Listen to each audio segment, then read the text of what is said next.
Şimdi biliyorsunuz ülkemizde daha 4-5 yaşındaki çocuklara din eğitimi verilmek isteniyor.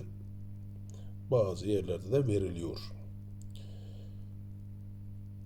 Ancak bu din eğitimi verilen çocukların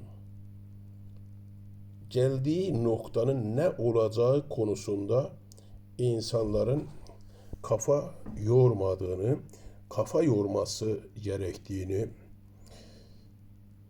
egemen olan İslam din anlayışını çok iyi öğrenmesi, İslam dininin egemen olduğu toplumlarda yapılanları, yaşananları çok iyi öğrenmesi, İslam tarihinde yapılanları, yaşananları çok iyi öğrenmesi, Kur'an-ı Kerim'i baştan sona anladığı dilde okuması, ayetler üzerinde düşünmesi, ayetler ile verilmek istenen mesajı doğru almaya çalışması ve böylece de bu çocukların geleceği noktanın ne olduğu hakkında bir kanaate sahip olunması gerektiğini düşünüyorum.